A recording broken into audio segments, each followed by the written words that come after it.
Hey, LBC, the Love Belvin Continuum. All right. All right, we're here.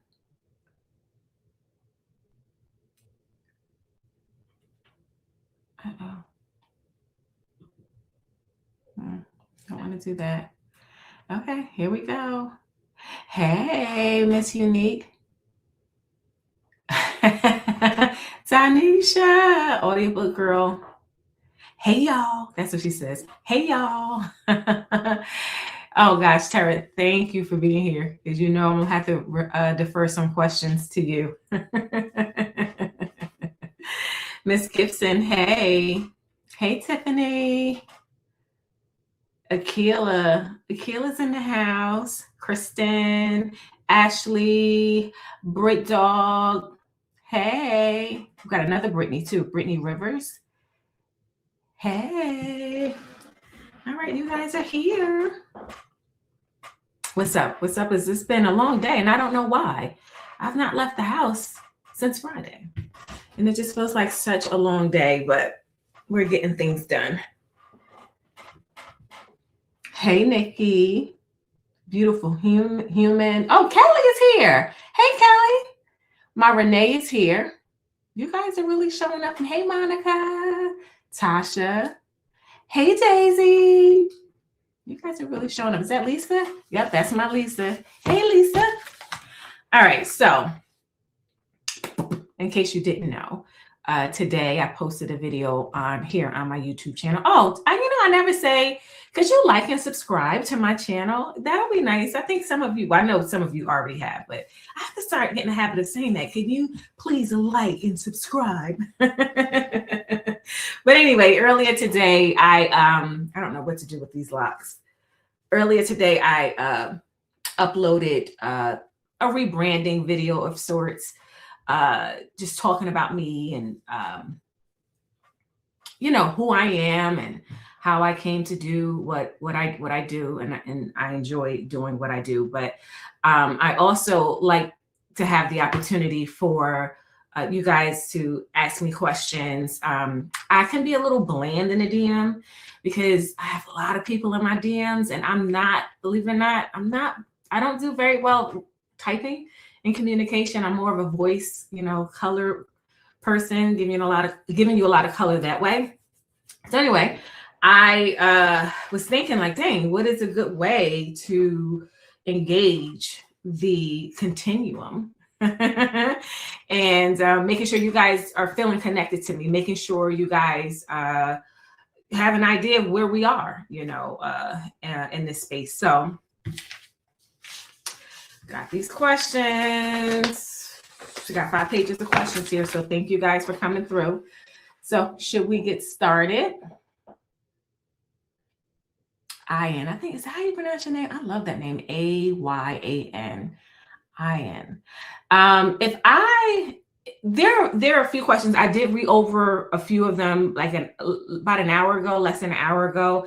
And some of them, I don't think I have like in-depth answers for. So if that question sounds familiar to you, I'll let you know, like, hey, you want to, you want me to go deeper? Do you want to explain or expound on your question? And if you are connected to me via Facebook or Instagram, I can DM you or inbox you the link, and then you can join me on a live if you want to do that. Or if you just, if I can get through these questions in good timing, and you just want to add, if we have time to ask questions or whatever, then I can do that too. But you have to move fast, right? You have to move fast because the Grammys are on tonight. I'm gonna watch them, but I'm recording them. I'll fast forward through them, and also I don't like to keep people, longer than they need to be kept. So anyway, let's start with the first question. And I can't read out loud, so. Did you think about having Isaac Young Lord go to therapy or counseling in the Wayward Love series? He has so many issues, past and present, that he needs to address. Child, I am his therapist. He was on my couch for those 3 books. There, some of my projects, like I'm in the background, but I think it's good to know. You guys know that all of these main characters, male and female, they're my clients. So he was seeking me. So imagine where he would have been without me. He may not have been able to connect with Kennedy, especially not enough to marry her. They could have just been one and done. I know that's right. He better be up there for something he either recorded or produced. That's right. But yeah, I am his therapist, and I do encourage ongoing therapy. Or, you know, you need to call me, but that's it for in terms of publishing, you know, sessions or whatever. But yeah, of course he had a lot of issues. Of course he was flawed. He's an ElleBee client. So yeah, I'm a little insulted. All right. Second question. Most of your characters are connected with others, but we barely see them in the Wayward Love series. Was this intentional? I was hoping the older characters would come and drop some knowledge on Isaac and Kennedy. They both needed some real friends and guidance. Well, thank you for sharing that. Thank you for, you know, giving me you know, your take on it. When I am you know, weaving together a story, I only take what I need, right? I take what they give me, and if it's not enough, I just take what I need. Elle and Jackson were in there, but I guess they were not personal friends. So maybe they're not personal. Oh no, Raj was there. He and Raj had a relationship. I go with what feels natural. I go with what feels really natural. So there were, you know, former clients in there, but yeah, I don't know. I would, you know, I don't know. Do you guys agree with that? That they didn't have any friends? They didn't have like real support, whether it was from a previous client or not. Do you guys think that? I didn't think that personally, but doesn't mean that it's not true. You know me, just because I feel a way doesn't mean that your feelings are invalid, that I'm right and you're wrong, even though I wrote it, you know? I thought you were yeah, I am. I'm both their therapists. Oh, thank you, Jaleesa. Hey girl. Don't give her no book, Elle. Don't give who?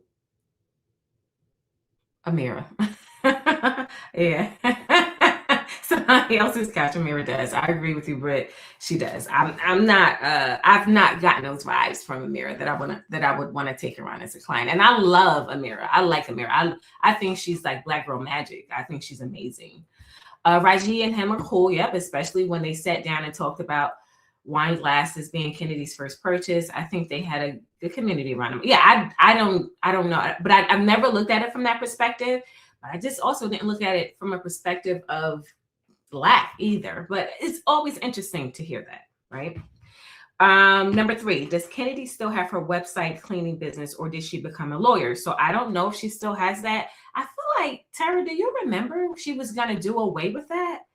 I feel like she was going to do away. She spoke about doing away with that because she was going to really try to get into law. She did become a lawyer.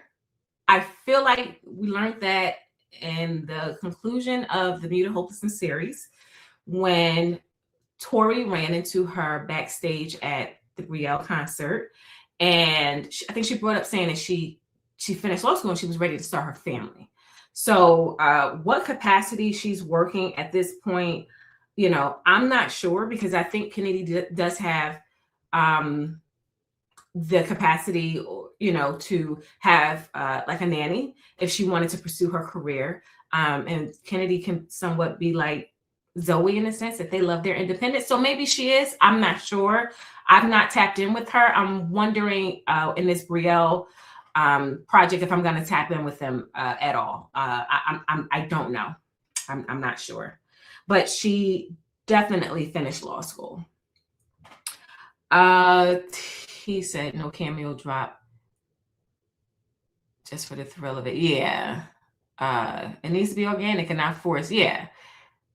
Yeah, it does. I don't like, you know, well, you know, I always have a feeling about what I'm gonna write before I'm finished the previous project, but I don't write and thinking like, oh, Asmir has to be in there, or oh, I need another Ezra cameo. I don't operate that way. It really is client based, and then I work around that.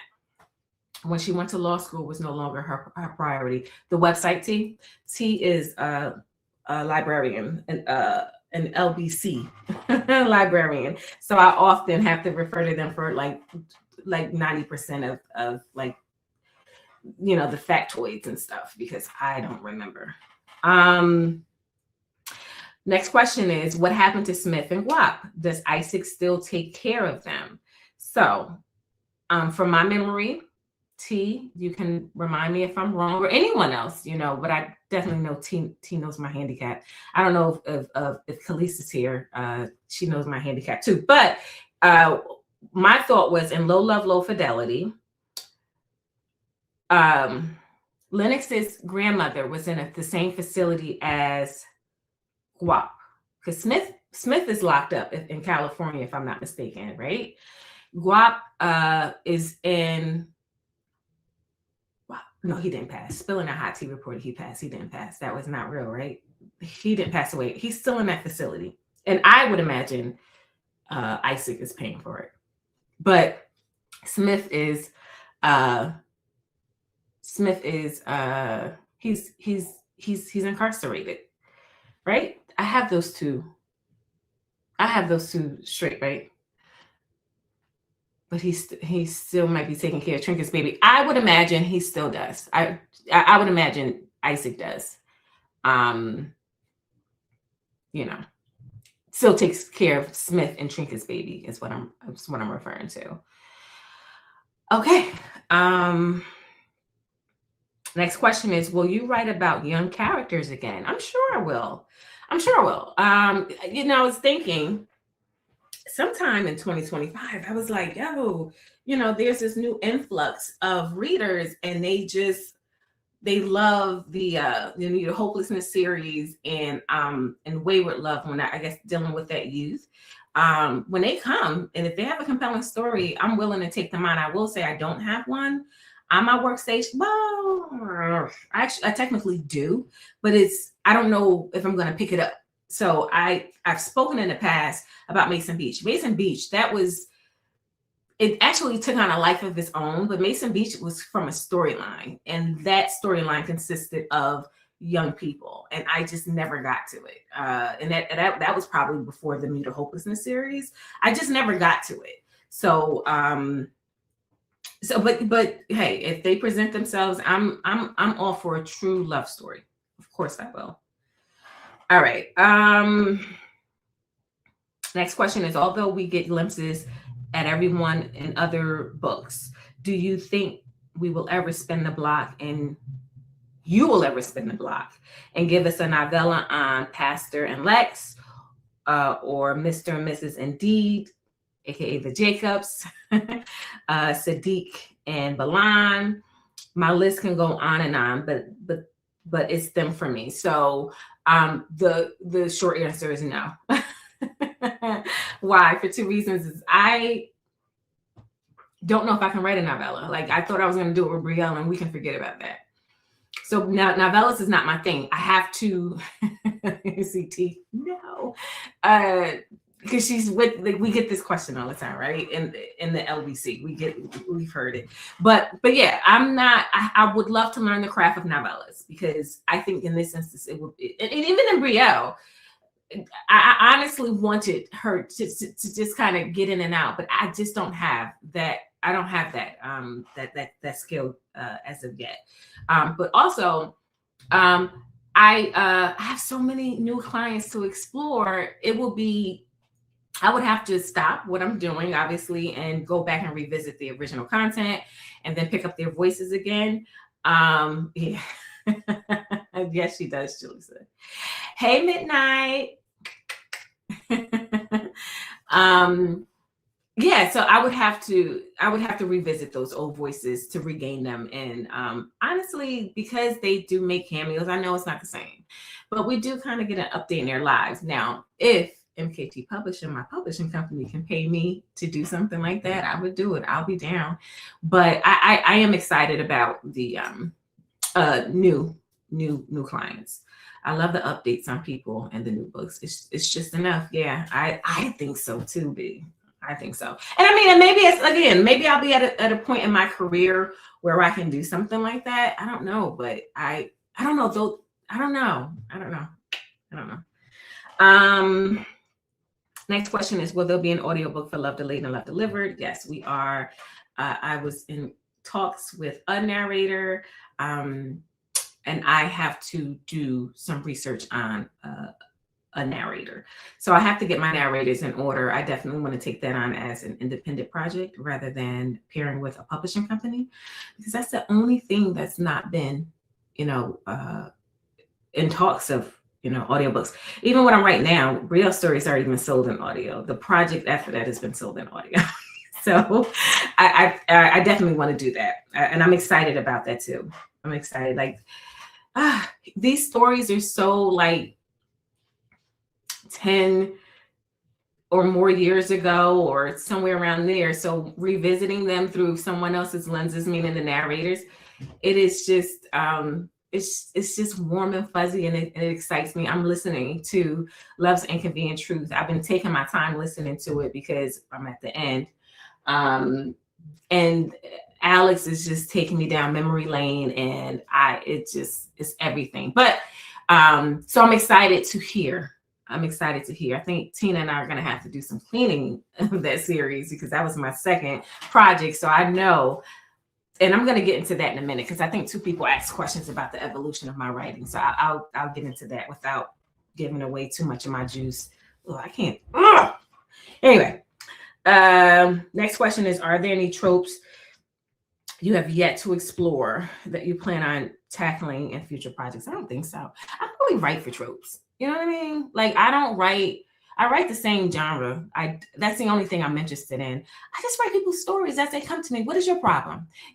Tell me why you're an interesting person. Tell me why we care, right? Tell me why we care. So that's why I don't take on, like, let me say that because that's gonna sound a little shallow. Yeah, I know I'm a little shallow anyway. But that's why, the money issue. I can't take on, money can't be a problem. Right? Between the 2 of you, money cannot be a problem, because that's not fun. You already have enough issues. Life is life as is. If nobody got no money, what fun is that, right?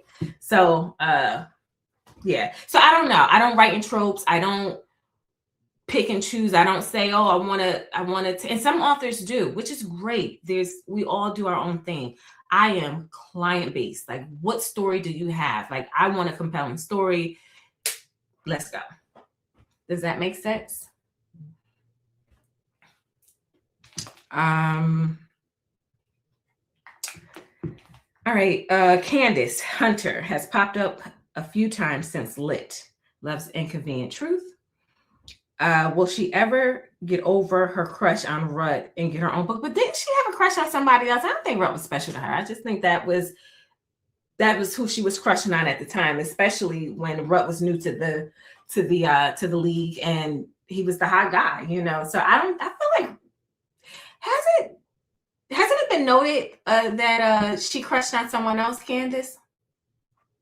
No, Candace will not get her own book. I'm not interested in Candace. I'm not interested in Candace. I'm not just my matriarch. It's on our text thread. She's texting me, so I'm sorry if you hear that zipping. Next question. Okay, I just want to make sure I'm not. Candace can have several scenes. Yeah, I mean, she's Candace. She had her moment in the LBC, right? Yeah. Rut, Amar, a man swoon. Yeah, I love my Rut butt. What's next after Brielle's book? What's next is a 2-book series. She was crushing on Rut and his story, and she was also crushing in Tori's book. Yeah, I feel like it was somebody else. Thank you, Kristen. I feel like, Kristen, you're so gorgeous. Look at that. I knew it was someone else.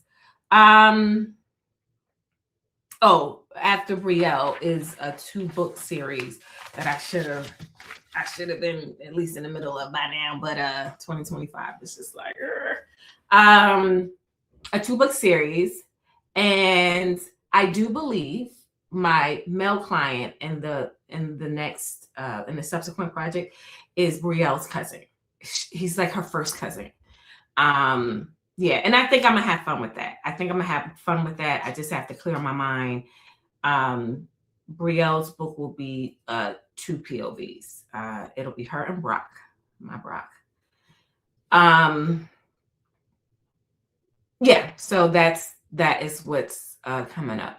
And that should be very interesting and different for me. I'm gonna take on a topic that I've never taken on before. I don't think that's considered a trope. I just, I have a client with, I think all my clients have special needs though. I'm such a fan of your series. Give me a 2-3 book series any day from the LBC. Thank you so much. Hey girl. Hey girl. Next question. In the complicated series, we experienced Brielle in her rawest form, speaking of how those around her called the shots to make her diva persona shine bright. In her book, will she take control and or fix the wrongs we've witnessed in other LB, says you, but we're going to say LBC series? So, great question. So I just want to clarify. So in Inevitably Love, when we caught that moment between Brielle and Ishan, she said she took accountability for creating that energy for her team. She had this competitive, nasty girl, queen diva, persona behind the scenes, good girl image, unless you know. So those of us in the LBC, we know. But good girl image on the outside, but internally, it was messy. Remember Terrell? So Terrell is no longer, right? I don't know what happened to Terrell at this point with our sessions, but like that's a piece of toxicity she cut out, right? So she's definitely, it wasn't like anybody bullied her or made her do anything she did not want to do. It's just that she evolved and realized they continued on. So she had to do some work inside her camp. So I wanted to clarify that. Yeah, Brielle has some layers. Brielle's been in the business and she's been a child. She has some layers. Her books take control. And of course, she's my client. Of course, she's going to take control. Of course. But I think Brielle is in a great space, right? There's some behind the scene work she did. Sean introduced her to me and she was already doing work. So I came in and it makes it a lot easier for me to do what I do with her. Yeah, bye, Terrell. We ain't going to miss you. I felt a lot more sympathy for Brielle after her sit down with Trent. Yeah, because Brielle had a lot going on. And I think what's going to be interesting is hearing Brielle describe, now that she's out of that relationship and her feelings from Trent is like, it's totally disconnected. It's going to be interesting to hear how she views that relationship and why she thought it was more than clearly it was. Because I think Trent liked her. I don't think Trent was trying to wipe Brielle, but he liked Brielle, right? Until it just got to be too much. She wasn't very authentic. And I'm interested in her explaining to us, because we know, and to Brock, because she's going to have to tell Brock about her history, right? So, hey, Malika G. So glad to catch this live as a fellow Jersey girl. Oh, I thoroughly enjoyed being in the world of your books, love. Thank you so much. Where are you from in Jersey? Which town? I felt sympathy for Jay because Brielle needed to take that to the couch and not to Trent. Yeah, she did. And I think she just got to a point where she got tired. You get tired of messing up. You get tired of being hurt. You get tired of not feeling good about yourself. And I felt like that's what I'm getting from her. Like, I'm good on all of that. Like, I just want to focus on work. I'm just going to focus on those things. And I want to invite, so she's working with me and we're inviting good things into her life.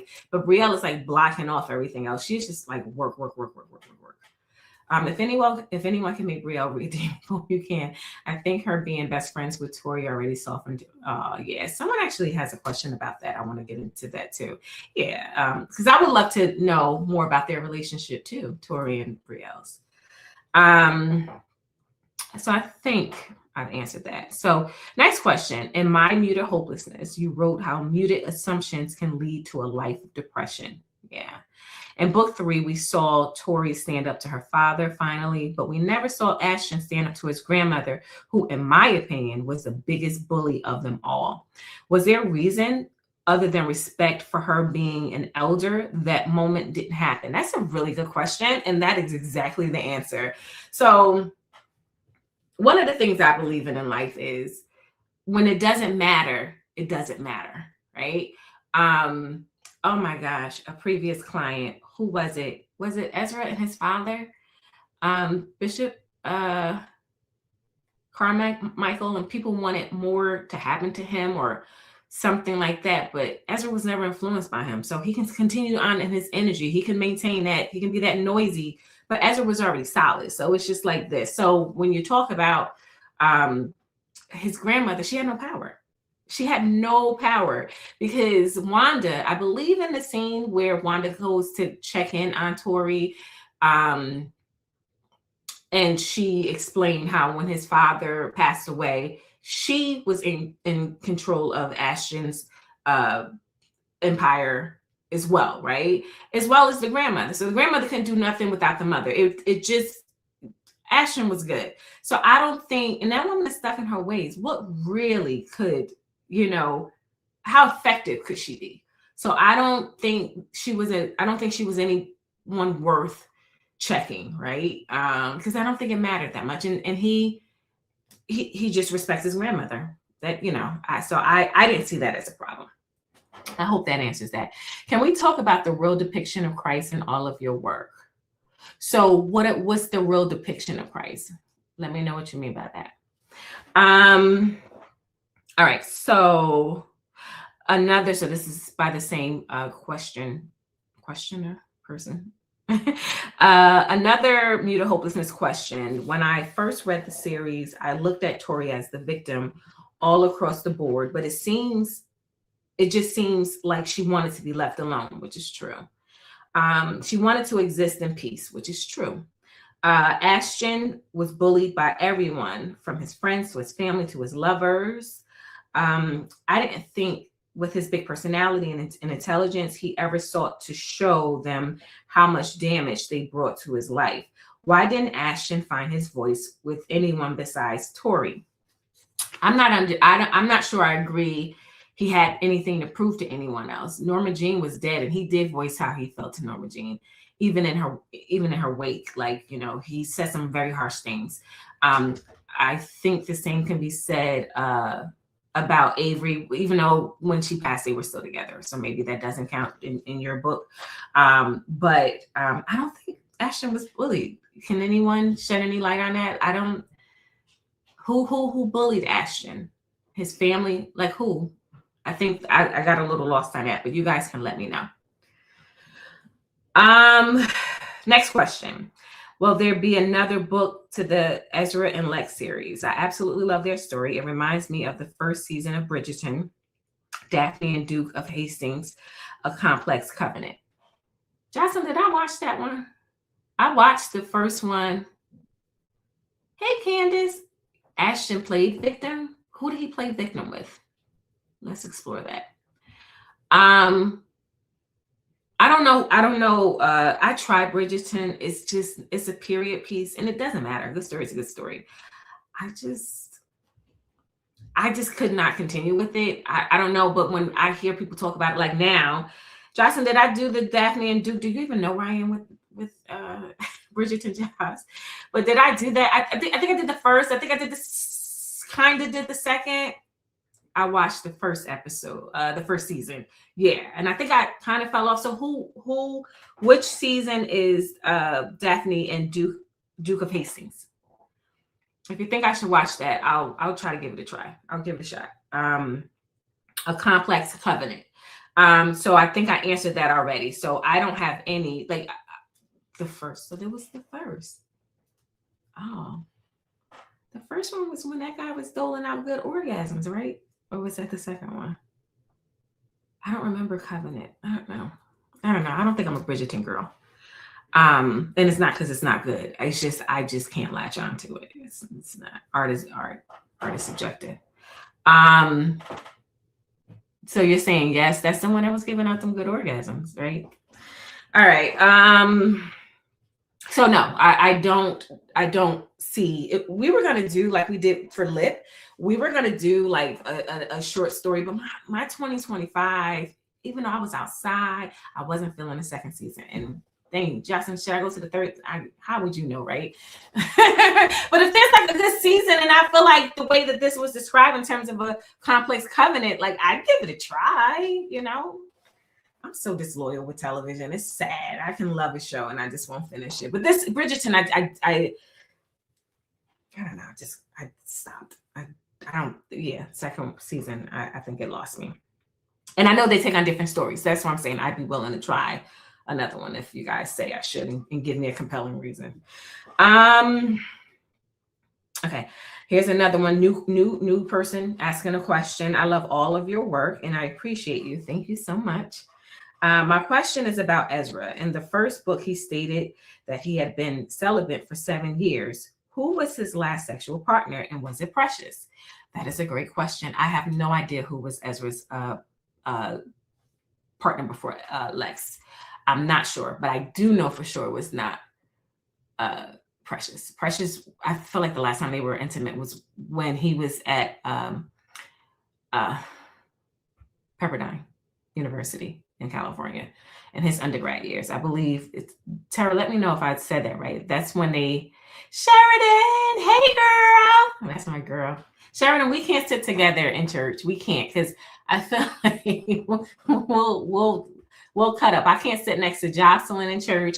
I need to be Ayana Yaya needs to be someplace where I can't even see her because I'm just I need to let the Holy Spirit just descend upon me and just focus, like stay in that moment. I love you, Sheridan. Definitely not Precious since college, right? Tara confirmed that. The next question is Tashi going to get a book? I love her and want to know more about her.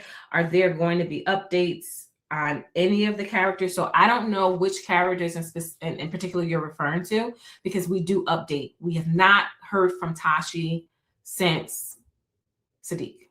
And I love Tashi too. I do. I love Tashi. Tashi reminds me of those good hood girls that I still hold dear to my heart. I grew up with. I just love them. I love authentic people, and you can be whomever you want and be a good person, so long as you're a good person. And I love her.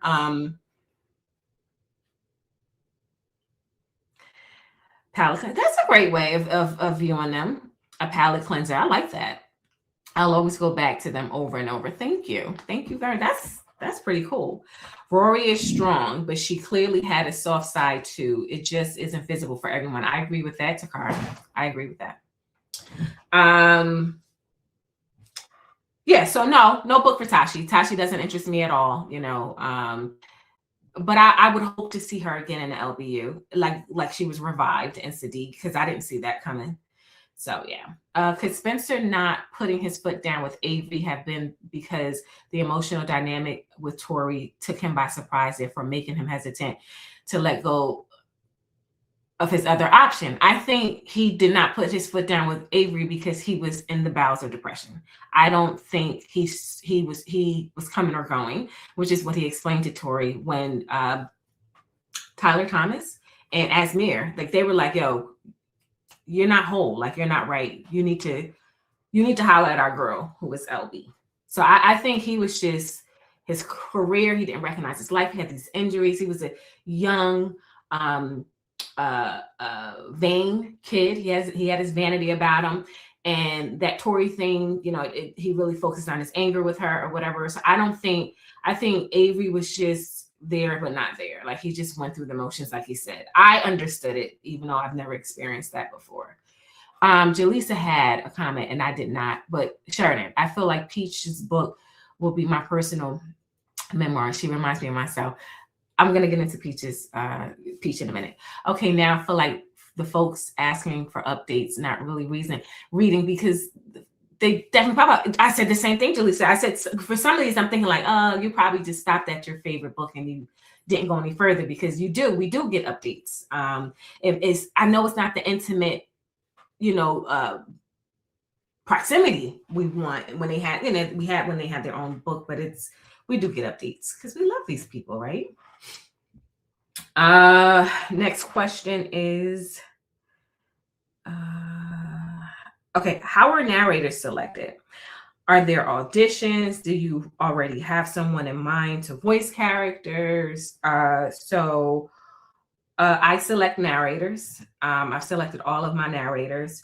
So auditions, I only, how can I put this? Like I'll like some of the publishing partners, sometimes they'll send me like samples, or like Joss Renee, when we did our very first audio project ever, the Love and Rhythm and Blues series. She went and because she knew the series, she went and she collected voices like, oh, I don't know, but this could, maybe this will appeal to her. Blah, blah, blah.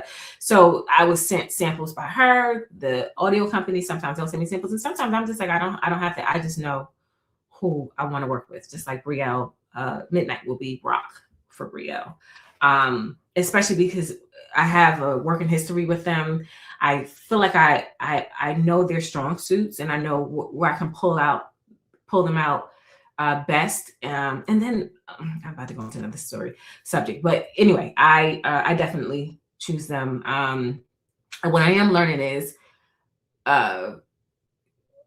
listening to samples don't guarantee nothing, because I've listened to samples for people that was suggested to me by like the audio company, and then they'll get, I'm like, oh yeah, this person can do this person, right? This client of mine. And then I get it and I'm like, no, that I don't even know what you like. Did you read?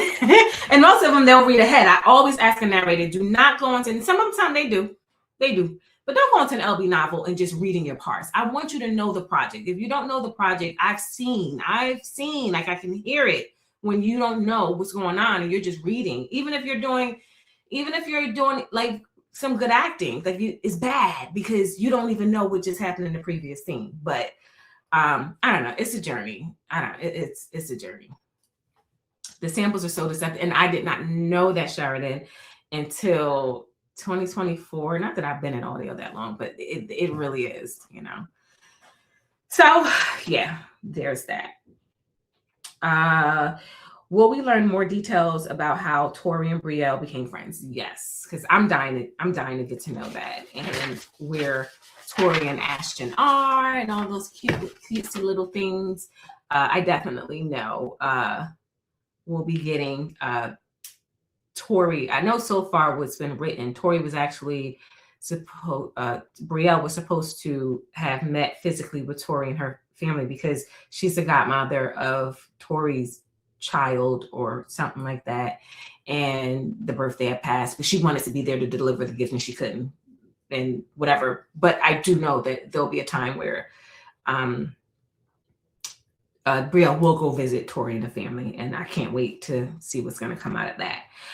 Was it purposeful to have characters that are clearly modeled after celebrities we know, but still reference the actual people? Aisha, Rez, Emily, yeah, exiting where Kim, yeah, absolutely, that was purposeful. Because you know what, I'm huge on pop culture, but I also know you guys will, you know how I can do character development. I take enough time doing that on my clients. I ain't got to do that with these people, because you know we deal in a realm of money and celebrity and influence. So you guys already know. So that was definitely by design, and I actually have fun doing that. So I don't know if I've done that in a while, like created new people since Dell and the Ursigs and whatever. But anyway, yeah, that was on purpose. I kind of got a mean girl vibe from Brielle after the way she rolled up on Jade Bailey and her obnoxious persistence with TV. And given Tori's past experience with Mean Girls, I find them to be an unlikely pair as far as friends will go. That's very fair. I am excited to learn more about Brielle and to see her growth from sitting on the couch and doing the work. Yeah, I think that's very fair. I'm excited too. I'm excited to see where their meeting points are. I know I have a little bit of it, but I won't even mention that. We'll see how it turns out. Does Shayna Bako eventually reappear? I don't know. Maybe, but she won't have her own book. Maybe. Okay, let me finish. She was a good businesswoman and way more deserving of clients than Dawn Taylor. Britt, don't even mention DT while Brittany is around. Many of us, right? Who keeps appearing in the LBU. Even though Shayna couldn't wrangle her delusional friend, she seemed like she had some sense. And I liked her. And I liked her too. I do. And I hope she's doing well. I do know she parted ways with Dawn, as she should have. I really felt bad for her. And I think Asmir knew it. Like, yo, I like you, but if this is who, Dawn, but if this is who, you are going to do business with, like, you're going to have to go along with her. So I liked her too. I like her. I'm actually related to a big hope about marriage. I know, Britt. I know. Where are we in terms of time? 6:41. Okay, I got work to do. In the Rhyme of Love, what are the readers to presume was in the folded envelope that Raj gave to Winter during his stop to see her at the Lit boot camp? It said for her to follow the instructions in it. What were the instructions? I can't figure out what I missed while reading. And that's a good question. You're not crazy. You're not the only one. I feel like that's an error for me as a storyteller, because Dawn is Bruno. Who's Bruno? We don't talk about her. Who's Bruno, Lisa? Who put me tea? Who is Bruno? Yeah, because everyone had that question. He made her an authorized user in his credit card, so he was just telling her how to do the process, and so she can start sliding his card. So she's taken care of, if I'm not mistaken. Yeah, he made her an authorized user. Next question is, what's up with you not going to events? Oh, it's an animated movie. Okay. All right. Leave it to Lisa. Okay. Events. I enjoy events. I'm not an introvert by any stretch. I love, and that's all I get when I go to events is love. But events are costly. They're expensive. And I don't travel alone. I travel with a team. And what I am finding is events is like the new tag. It's the new thing. Everybody wants to do an event. And I have a business model. Like, I don't just do an event because you feel like I can pull this off. I've done that before, right? I struck gold. I did it with Indie Love. I did Indie Loves first. We were babies at the time. And at that time in my career, I had to take the risk. I don't have to take that risk anymore. So I'm seeing a lot of pop-up events that are happening. And that's why I'm asking, do you have any historical data? Like, because I'm bringing a team, and it costs for all of us to get there. And if I'm getting there and I'm not selling enough books to at least break even, I have not been invited to an event where I've been invited to an event where my table fee was waived, but I've not been invited to an event where you're putting me up. And also, I'm not even asking for that, because it's a lot. You're putting up team love, and like, really, like, is it? I mean, are we at that level yet? No. So I'm not even asking for that. But what I am asking is for you to really be about your business, to be a tried and true business. Like, have you had several events, and how many people? Like, talk to me about just your ticket sales, because I want to make sure when I go that this is a legitimate event. Because I'm gonna tell you, I don't have employees. Not for real though. Team Love is comprised of volunteers who have their own career, and they really respect what I've done. They've really put faith in me. We're having an event right here. Kurt just said it.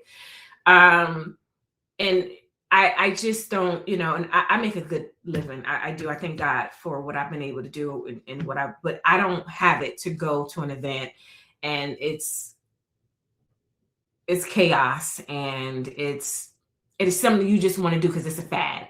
And then you catch an attitude, and you're on social media, and you're doing all the and all that drama. No, this is business. Like, I don't have time for play stuff. Like, it needs to be a tried business. So no, I'm not impressed, because events are relatively still new, in my opinion. When Indie Love did it in 2016. There were events that were not of that magnitude in this Black community, Lit community I'm a part of, and I'm not aware of another one. You know, this was Indie Love was the first of its kind, and then you got Girl Have You Met, and you had New York. What's the New York one? Oh gosh, Sister Girls Book Club. What's Behind the Pen?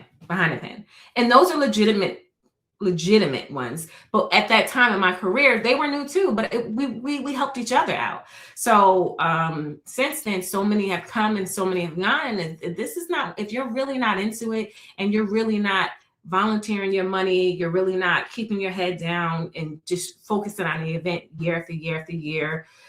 Indie Love, not to toot Indie Love's horn, but Indie Love was even doing things during the pandemic.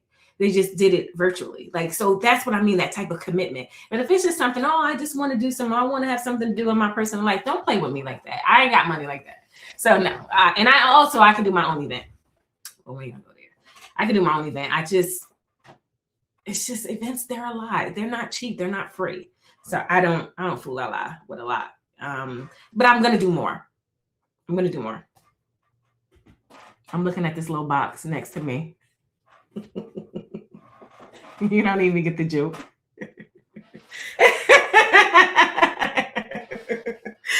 Anyway,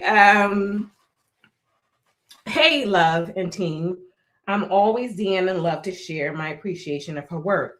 Love is hands down my favorite author, and I spend a block regularly on her books. Okay, questions. In the Black romance world, the word cock is rarely used. I love this. Why does Love choose to use this word?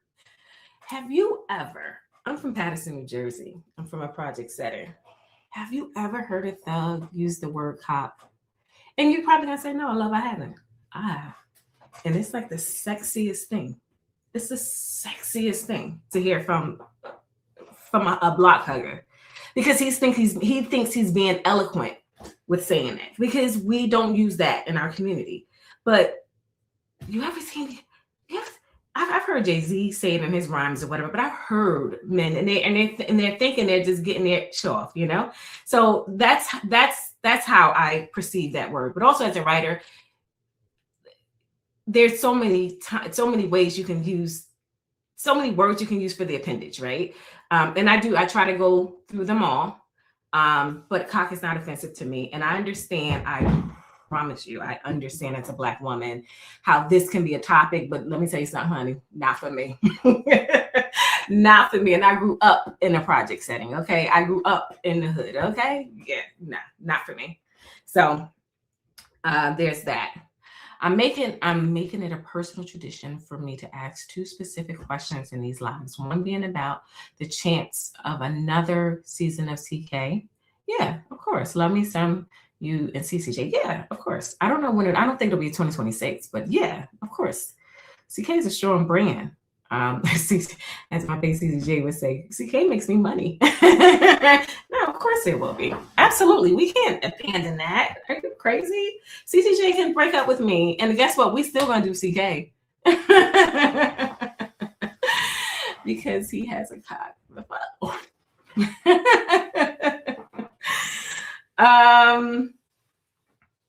When will Love have another event? Is it on the radar for 2027? Oh, how apropos. I don't know. I know I was going to say something I can't say. I can't speak on that. I don't know. I don't know if what Indie Love is going to do in 2027. I know 2027 I have to go back out. I know I have to go back out, and I would like to do more than one event if I can. And I don't want to say it because I don't want to make it seem like it's a promise. I may do my own event. It'll be something small and intimate, but I may do my own event too. So we'll see. I don't know. It's just a lot. It's just a lot. And I just want to show up. That's all I want to do. I want to show up. That's another reason why I'm always like, no.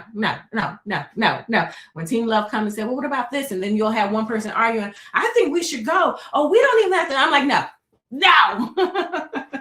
Because I like predictability. I like to just show up and I like to know what to expect. And that's that.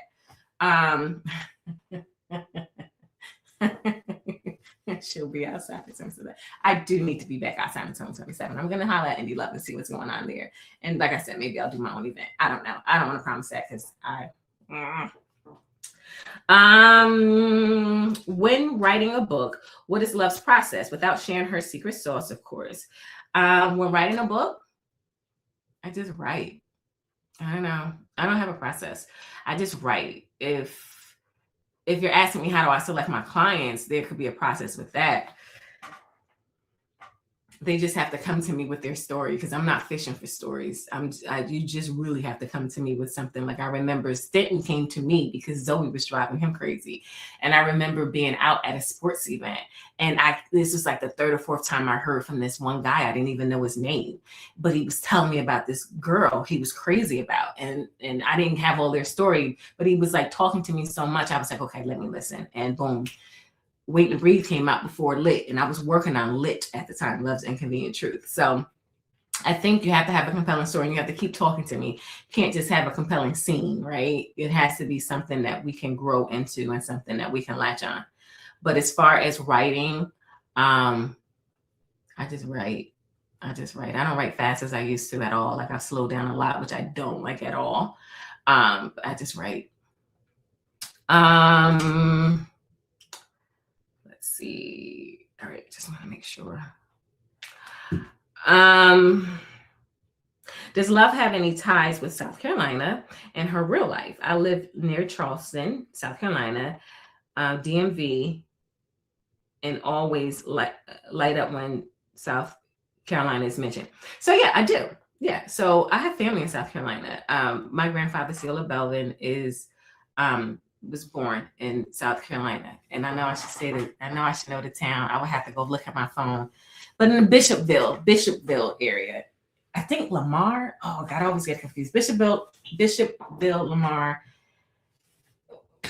I should know this by now. But yeah, I used to go down there a lot. And then ironically enough, my dad, when I was in high school, ended up moving down to South Carolina. And my last year of high school, I went down there and I graduated high school in Columbia, South Carolina. So yeah, I do have ties to South Carolina and North Carolina. I spent more time in North Carolina than South Carolina, but for sure. Brielle's story is the main backdrop is South Carolina. Yeah, Della, South Carolina. And Della is fictional for my grandmother, Ardell, who is from North Carolina, ironically. But yeah, I'm very familiar. I do have ties to South Carolina. Jaleesa said what? I'm sorry, Jaleesa. I appreciate the fact you take your time with your writing. Of course you want to take your time. I just wish I could write as fast as I get so distracted. I don't know what that's about. I know it's about. I think social media did that to me. I get so distracted. I'm doing this, I'm doing that. And then before, in my earlier years, it was just about writing. I really didn't have like administrative duties, but now I got administrative duties. Like I'm gonna be shopping for a new accountant. Like I'm way behind. I should have done it already these last couple of weeks, but I just like always something to do. So I have like real other, things to do for my business and not just write, but prayerfully one day. I remember looking up Mason Beach because I thought it was really in South Carolina. Yeah, Mason Beach is a fictional town. Yeah. Can you talk? Hey, Meg is my photographer. Can you talk about how important your visual projects are to your series and where you pull inspo for the selected scenes? I think my visual process is a gift and a curse. I think it feels like home to me. And I think it makes it more real to me, like when I'm writing. The curse is just like with narration, you're going multidimensional. So it's one thing to have someone just read your work and in on the pages, right? And they can use their own imagination. No matter how you describe him, he gonna look like what that reader wants him to look like, right? And she's gonna look like that reader for the most part, right? But when I do these photo shoots that I love to do, you're gonna invariably find someone that says, "Oh, that's not what Stanton Rogers looks like in my head. He looks like Boris Kodjoe." I just made that up. Who's Boris Kodjoe? You know what I mean? Like you're gonna just find you're gonna mess up their imagination. Just like with narration, you could get someone from Brooklyn to do as mayor, and then I'm like, he don't sound like that. He sounds like Emmanuel. What's Emmanuel's last name? Manny. You know what I mean? Like, it's you really do interfere with the reader's imagination when you impose your own. But this is my world. And I like what I choose. And it's and May, you know, it's difficult. I'm like all of my photographers' most difficult clients. CCJ is so easy peasy. CCJ is like, this is what I want. Okay, I can work with that. Not LB, I'm like, tell them to smile for me. Oh, it's crazy. Now I love AI visuals, but I love that you use, no, I use real people. I don't use AI. One of my photographers did ask a couple years ago when I was, saying, hey, I got this project coming up, probably complicated. And, she asked, what do you think about AI? I said, oh my gosh, I don't have a strong opinion about AI, but my community does. And I don't want to get in. And y'all know I don't care what you like or what you don't, but I don't want to be in bad standing with my community if I'm uneducated in that area. And I was like, no. And I told her, I said, in my community, that's frowned upon. So no. So we use, May will tell you, to her detriment, it takes forever to find a male model for LB. Do clients ever make you feel like you want to fight them when they act up now? No, I have fun with them when they act up. No, I just let them be them. Could an alcohol or cigar brand be a venture you see yourself taking on in real life at some point? I do. Yep, and you guys gonna be right along with me. Hello, love. Thank you for this opportunity. I am new to the LBU now, LBC, and I'm enjoying every moment of it. My favorite book series by far is Love Unaccounted. I love Ezra. She put a lot of O's in it. I love Ezra. I have a few questions, please. Let's see that. I have a few questions, please. Where did you get the inspiration to develop your characters for Ezra and Lex? I get this all the time. I'm going to pause here and let me get to this question. You announced earlier that the name is changing from the LBU to Love Belvin Continuum. What does that mean? So I put up a video on my YouTube channel. Once we're done here, I do definitely define that in the video that I posted earlier today. So you'll be able to see it. Literally, it was posted today. And thank you for that question. Where did you get the inspiration to develop your characters for Ezra and Lex? Ezra came to me as Ezra. I don't know anybody like Ezra. I may know Alex, right? Like I know Tashi's. I even know Raina's. I don't know Ezra's, right? It was easy for me to take on his spiritual gifts because I know prophets, right? I have prophets that I grew up with, and I already knew how quirky they are, how quirky they can be. His sexual appetite is what I do for a living, I can do that part. But Ezra is really Ezra. His energy, his steadfastness, his inflexibilities, we had to work with that. That was his issue, right? We had to work with him on that. It's just that, like, there's no one that I can say, oh, go look at this person. That's where I got Ezra from. Ezra and Lex is Lex, Are they perhaps inspired by real people or alter egos? No, not at all. No. Elements to create Ezra, like I said, I can take that from this, from me knowing this type of person or whatever, but no one. I don't know Ezra other than the Ezra just for fun, what is the name of the cologne Ezra wears that's so intoxicating? So I did get this question. I didn't see all of these questions, right? But I did see, when I got this particular question, this did come across my feed, and I did go to the librarians, and it was never named the cologne he wore. It was just described. So I don't have an answer for that. Unless someone here, this is what the librarians have to deal with me. They can be in the middle of their workday. They can be eating lunch. They could be going to visit their grandmother. And here comes an inbox from Love. Listen, what type of cologne does Ezra wear? So if anyone has the answer for that, where would you see them in 2026, in their 40s and in their 50s? Well, I would see him still doing ministry. If Ezra's going to do anything, it's going to be ministry, and Lex is going to be right by his side. So we have seen in subsequent projects, and even like Sadiq, where Balan watched their elevation service when he was promoted to, or installation service when he was promoted to bishop. So he's definitely still in ministry.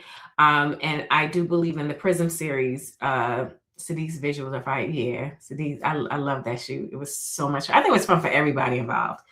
Oh,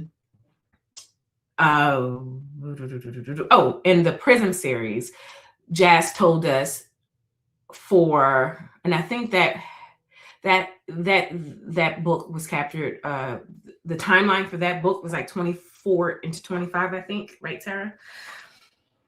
So when Bishop came to visit him after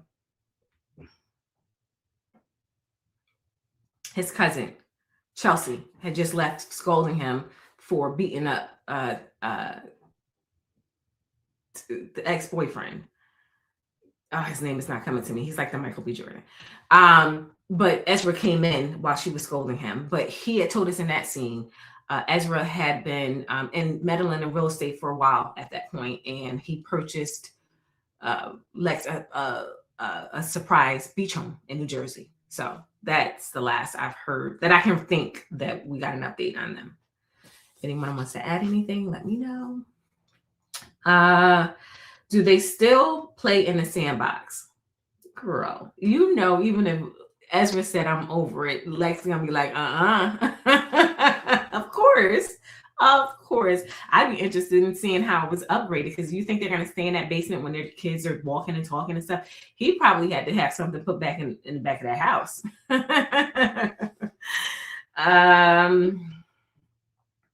Have they retired their playtime since beginning the family? No, I don't believe that. Do they play at the supper club? I do believe they do.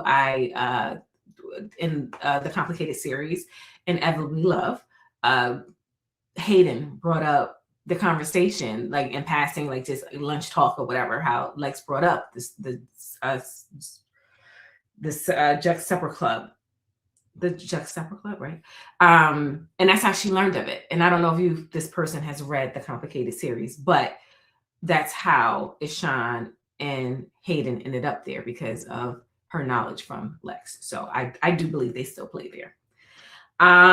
Is Lex settled into her role as First Lady? I think she is. I think she's still a work in progress, but I think she's definitely developed. Has Miss Rima warmed up a bit and started attending church? Thank you for being you and sharing your creative gift of writing to us. Thank you. I know in the Sadiq series, Miss Rima was there to help out with the girls when he was a visiting speaker.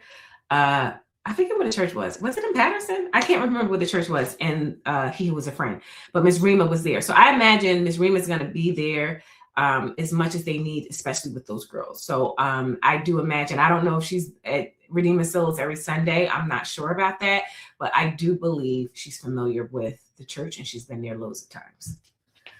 I know you've previously mentioned that your team factors in several things when thinking about virtual signings. Is there anything we as readers can do to possibly get another one? So we only did one virtual signing, and that was because like Indie Love had to pivot during COVID. We had to pivot too. My publishing partner didn't like that I was so disconnected with my sister readers. So, came up with the idea of doing a virtual event, and we did it. That was a lot. That was a whole lot. But I don't think that's anything not worth considering. I mean, this is a virtual event, right? We're here. Did somebody say that earlier? This is a virtual event. So I don't know. Let me know if you're thinking something more, because I know when we did it for the was that virtual event tied to the LIP anniversary, the 10-year anniversary? No, because LIP came out in 2013. So no, those are two different events. So yeah, I mean, isn't this an event? I think so. I don't know.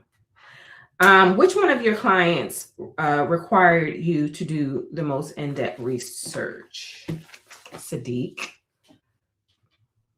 I feel like there's another, because Sadiq had a lot going on.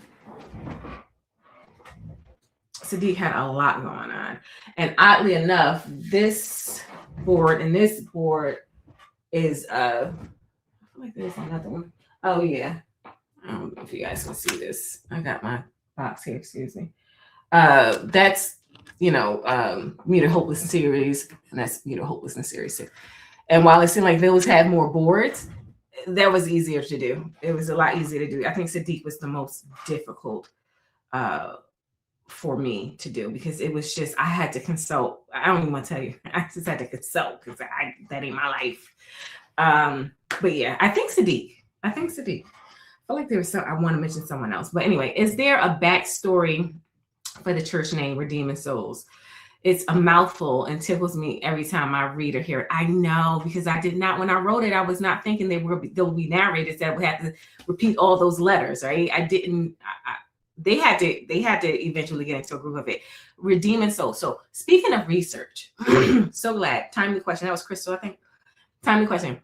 So when I was writing the Love Unaccounted series, when I went into it and I created this text thread with my matriarch, who was my aunt, my biological aunt, her husband, who's an ordained minister, a number of her first cousins, right? Her and my dad's first cousins, but they're more her age. She's more closer to my age. But I had like 6 couples, and some of them both were men and women of the cloth. I had a cousin who was a peer of mine, who she was on there, and for years we were in that text thread, and we were having church, and they were schooling me. They were the holy, how do you say it? The holiness of holy, the levels you had to go through to talk to the priest to get to God. Or they were in there having too much fun. And that was over a few years. So that was in-depth research, because there were some things in there I was just like, and I remember asking them, if you had your own church, what would you name it? So I took pieces of everything and I came up with Redeeming Souls for Abundant Living in Christ Family Worship Church. That is a lot, but there's that.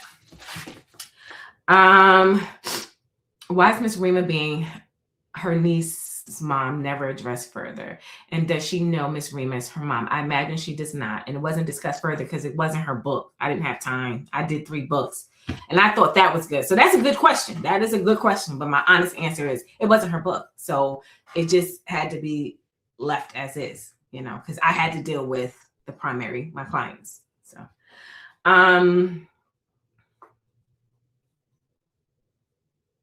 has the reaction to a character story by readers ever caught you by surprise?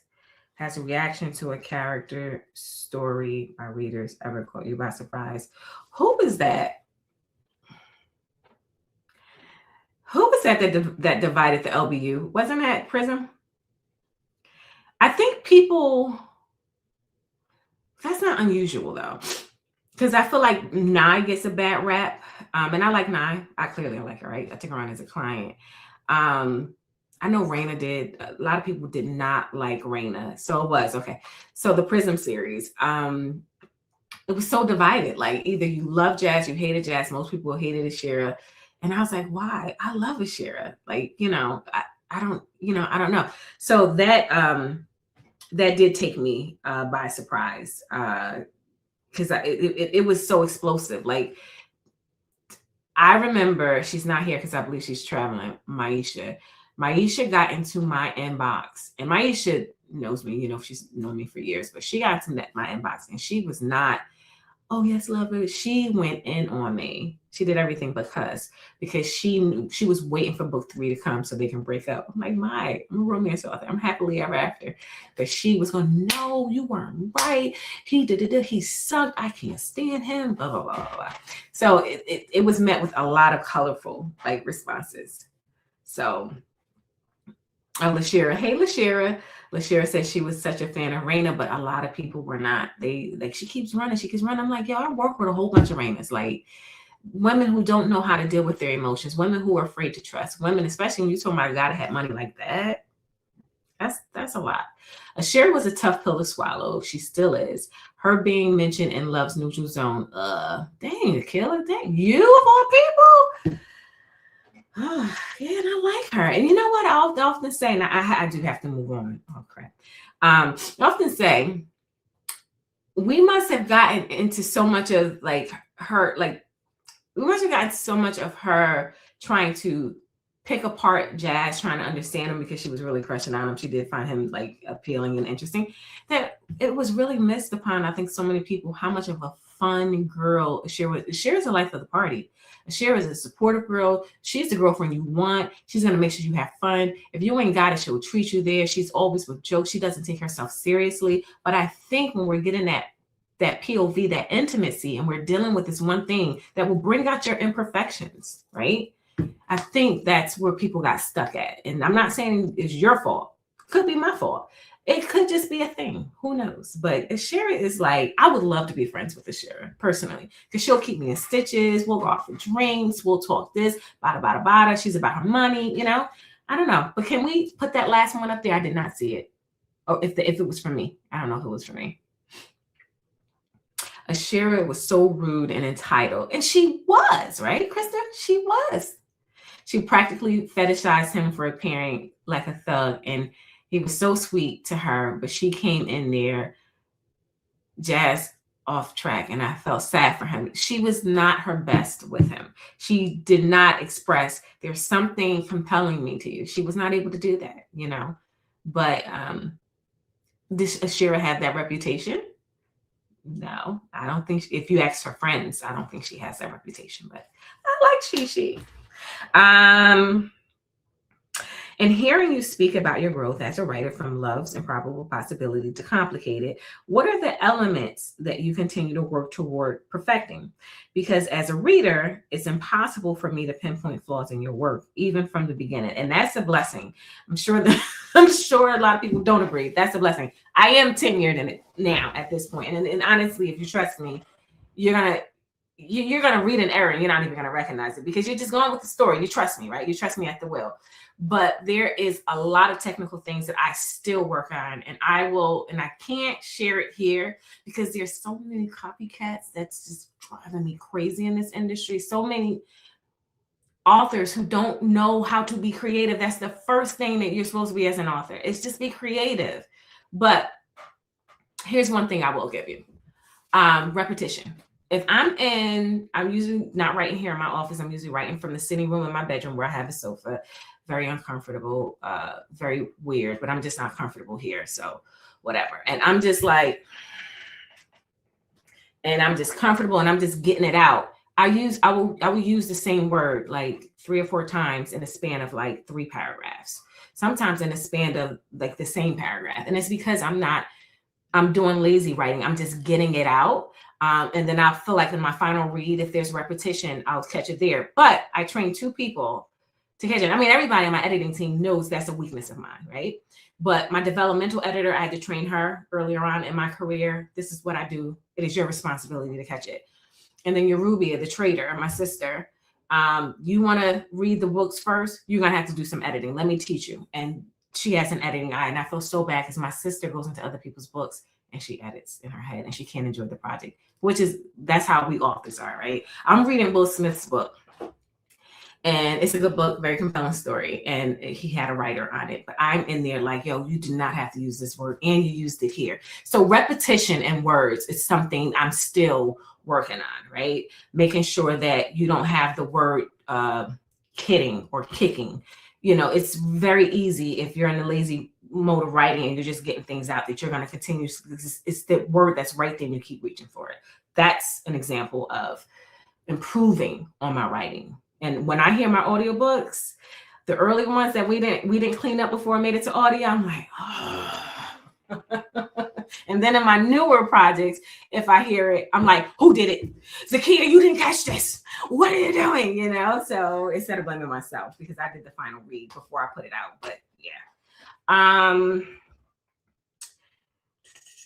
Greetings. I've seen Brielle in several books, and my question is, will she be receiving her own book or series? She will be receiving 1 book.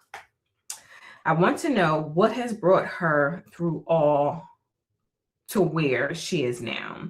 She is interesting subject matter. Yeah, and I think that's we touched on that earlier, and that's what we're going to explore.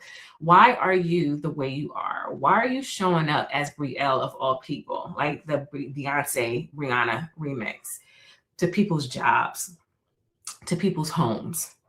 Like, who does that? Like, why? How little did you value yourself, and how did you get to that point where you felt like that was appropriate, right? So we're going to get into another sexuality thing, all of that. So that's what we're going to do. Next question is, I know you have answered this already. However, will you do another box order for the Love on Account series?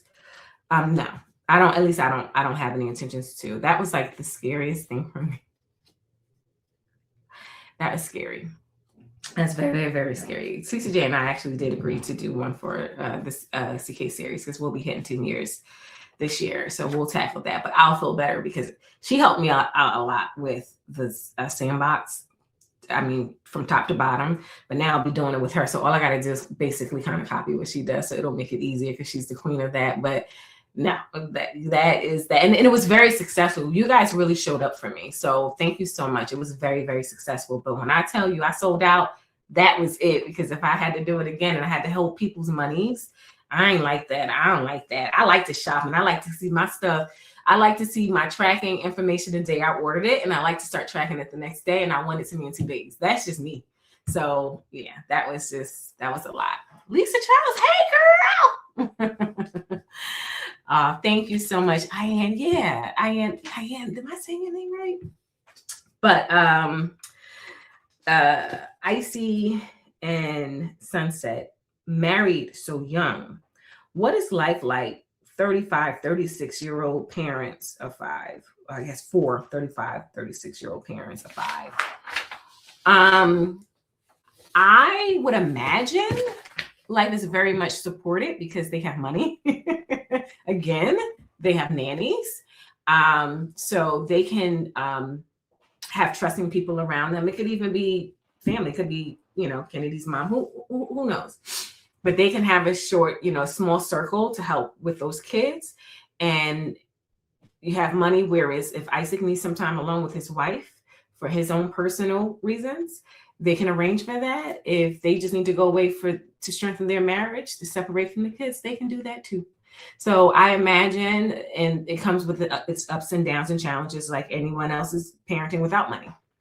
So I imagine they're rolling with life. They're rolling on with life. I know you write Black couples, but as a love OG, you who I want to know more about. Asking Brett. I forgot all about Brett. I actually had an IR on my workstation many moons ago with Lit. Remember Lit? William. His name was Will or William. Elle's neighbor. I had something for him, but it got away from me. And honestly, I had it and I lost it quickly because to take on you talking about, I write first person. So to take on a non-Black man or non-Black woman, I feel like I can be in a gray area of you don't belong here. How dare you? So I don't know. I don't know. But Brett was a little cute white boy. But no. And you are OG if you remember Brett. What is the status of Jackson Hunter's maybe daughter, sister Miracle? That's a good question. I don't know. I have no idea. I don't even know that young girl is still alive. Didn't she have a lot of medical issues? I am not sure. I have no idea. I've not checked back in with them to know that. And when I mean by check back in, it doesn't have to be for another book. It could just be because he's like really close to a new client. But that's not been. So I really don't know. Is there a possibility, and we are coming to the end. I think I have like 4 or 5 more questions. So if you guys have more questions, you want to put them in. I guess you've been doing that anyway. That's fine. Is there a possibility of China Brim or Maisha McKinnon becoming a client? No. No. And no, that wouldn't answer your question. Your answer to your question is no. I don't see that. Maisha though, Maisha. I did recently, like within the past few years, I think I was talking to Zakia, and I feel like I said, oh, I think I could pull something from her. And I lost it. I don't have it anymore. Nah, there's so many people to explore. Like, even me, like with vacation, I feel like I've been to the same places, and I know why in my personal life. And I'm just like, why we gotta go back? There's like this whole world to explore. And I'm not that adventurous, right? Variety is not my thing per se, but I view it the same way I view my vacations. There's so many other places to explore, so many clients that can use the help of an ElleBee. Yeah, I don't have to go to people I know, but I understand the inquiry. You know who I think about? Raji's best friend. It seems like 90% of the time he's written with men, but I didn't forget the switch up he did for Winter's friend. Who? Winter's friend who? Takara. But I feel like the first part of your question is like when he's been revived, he's been in his I guess he's presented as a gay man versus a bisexual man. Is that what you mean? Who Tara? Who is she talking about? Who is Takara talking about? Help me remember. I don't remember. All right. Will Sundria and I love this question. Will Sundria and Cheryl Zayed ever fully reconcile? Every time I consider that, I don't have hopes of them being who they used to be, because it's kind of hard because they have a different dynamic. Sundria was Cheryl's daughter. And like, I feel like last time we did a chat, somebody said she didn't think she was good enough for a son. That's absolutely not true. That is absolutely not true. It was just, that was not the arrangement. Like, it caught her off guard, and she's probably going to feel betrayed. She never thought that this was that. But now she has to view her as a mom and a wife to her son and grandchildren. They have 2. So I don't think they're going to ever be there. I would hope they can develop something new and meaning, just as meaningful, but something very new. But they're going to have to be a lot of boundaries laid in order for them to proceed in a healthy relationship. But I don't think so. I think some parts of muscle memory is going to be easy. Cheryl hearing from Sundria on a regular basis, her physically seeing her and all that other stuff, but I don't think it's going to ever be the same. Was that a question I missed? I'm sorry. Sundria is my girl too, Britt. Sundria is that hood chick that made it, she pulled herself up by the bootstraps and she made something of herself. And she did it with a lot less than what most people have. So that was my girl. Is there more of a backstory about Ashira's friend Peach or Jazz's right-hand Juggy? No, we've heard we've heard what we've heard about Juggy. Juggy is just we got his backstory, right? Peach is different because I met Peach before I met Ashira. I knew Peach existed, and I said this in the past. The Love Unaccounted series, Ahmed Williams, I think his name is Ahmed. He's like a Dr. Umar, but better. I had already met him. Peach was never named, and technically Peach still is not named. Her name is not Peach. It's just short for preacher, so that's their nickname for her. We don't even know her name. So, but I am so excited to take on her story, and I'm so upset that it's not even my next project. I promised another project. But I do believe she'll be a series, because it's going to be interesting peeling back her layers opposed to someone who has a different spiritual belief system, or that's not even, I don't even want to use the word spiritual, but religious, and that's too plain. I don't know, but it's going to be interesting. I'm going to have so much fun with that. Juggy is busy. Yeah, Juggy is busy because he wants Jocelyn back. He wants Josh Renee back. He needs to leave that lady alone and let her live her life with her husband, because he was not going to wife her, and she's trying to still be there for for the Jugs. Brittany, what are you talking about? Why did you say what? I missed that. All right. And the last question. Last question is, on your writing journey, how do you feel your writing style has evolved from Asmir and Raina to Brielle? I try not to be so descriptive. I try to get in and out of scenes quicker. I do. And I'm gonna tell you something. When you read Brielle, you're gonna reflect on this and you're like, love, you lied. Because there's a lot of character development. I'm actually so there's like a third, like, right, a third main character. I feel like Lashira taught me that term. So you have Brielle and you have Brock. So we're doing character development on them, but I'm also doing character development on Della. So it's a lot happening in the first loads of chapters, so that I'm painting a picture of this very spiritual place, alongside with telling you who Brock is and who the new Brielle is, because we don't know Brielle. We know what Brielle did, but we don't know who she is as a woman. So before we even get to the feel good moments, because they meet each other in typical ElleBee fashion, they don't want each other.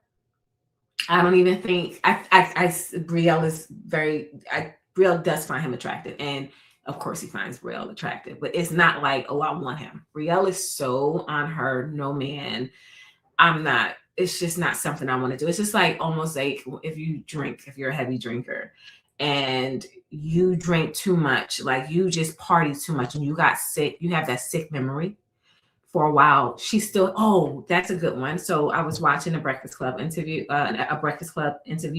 with French Montana and Max B. And I didn't know French Montana, and I'm not a fan of these guys. I was born in 1979, but I still like to keep my pulse on pop culture. So I want to tell you that. So when I talk about people, don't mean that I fangirl after them. But anyway, I didn't know French didn't drink. Of course I don't know, because I don't follow him. I can't even name a French song. Like I would have to, when I hear things and they're like, oh, that's French, I'm like, oh, I don't even listen to radio anymore. That's bad, I know. But anyway, Envy said French doesn't drink. And I'm thinking, I thought he was joking. But he said at least twice on that interview with French Montana, he said, I am still drunk. I am still high. And it's been years since he's drank or taking drugs, according to him. But he still has, and he said he's still not right. So that's where Brielle is. Oh, I love that. That wasn't even planned. That's where Brielle is. She was so sick of who she used to be. She's not with the shenanigans anymore, but she still has some work to do. So that's where we pick up with her at. So yeah, so that is where my writing has evolved. I gave you everything I saw with Raina and Asmir. I wanted you to believe Asmir was that nigga, because he was. But I felt like I had to put a lot of words in to get you to believe that. Whereas now, I try to get in and out of scenes. I don't write fluff scenes. I don't just throw a scene in there so I can have some volume in my book. When people say that in my reviews, it tickles me so bad, because I'm like, who needs to add pages? But I know authors do. I've heard authors doing that. I ain't got to do that. I'm a Belvin. I'm long-winded. I can give you a lot of detail, but I'm trying to cut back on the details and just give you enough to trust me until we can get to the point where you know what I know. So, how did I do?